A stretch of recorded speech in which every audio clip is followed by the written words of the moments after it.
जय माता दी दोस्तों, मधुरामेहंदी.com के इस वीडियो में आप सभी का स्वागत है।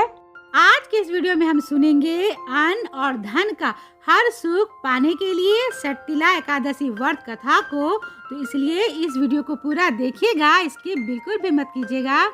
आप हमें व्हाट्सएप, फेसबुक और इंस्टाग्राम पे फॉलो करें और अगर आप ये वीडियो यूट्यूब पे देख रहे हैं तो चैनल को सब्सक्राइब ज़रूर कर लें, क्योंकि मधुरामेहंदी.com आप सभी के लिए लेके आता है ऐसे ही पुरानी कथाएं, और ऐसे ही पुरानी कथाओं को पढ़ने के लिए आप हमारे वेबसाइट पे ज़रूर आइए, क्योंकि हम आपके लिए लेके आते हैं ओरिजिनल पुरानी कथाएं जो कहीं से भी कॉपी पेस्ट नहीं होते हैं।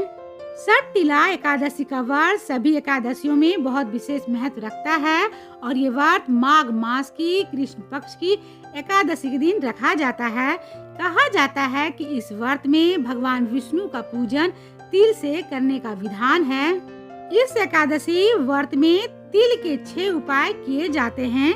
यही कारण है कि इस एकादशी को सटतिला एकादशी कहा जाता है। मान्यता है कि इस व्रत को रखने से मनुष्यों को अपने बुरे कर्मों से मुक्ति मिलती है और जीवन में सुख समृद्धि आती है।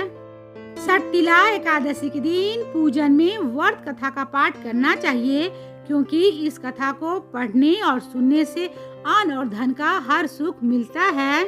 तो चलिए एकाग्रचित होकर सुने सटतिला एकादशी व्रत कथा को। पद्म पुराण के अनुसार प्राचीन काल में एक ब्राह्मणी रहती थी जो हमेशा व्रत और पूजन किया करती थी।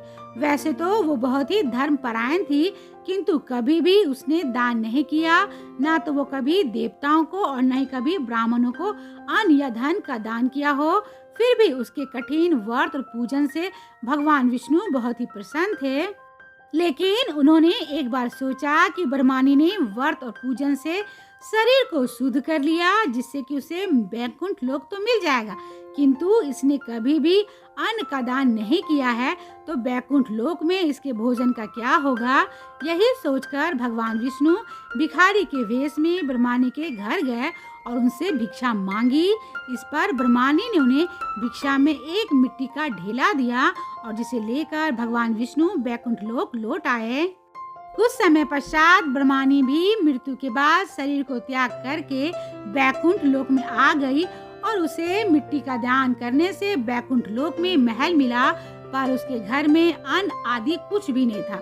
यह सब देखकर वो भगवान विष्णु से बोली कि मैंने जिंदगी भर आपका व्रत और पूजन किया, फिर भी मेरे घर में कुछ भी नहीं है।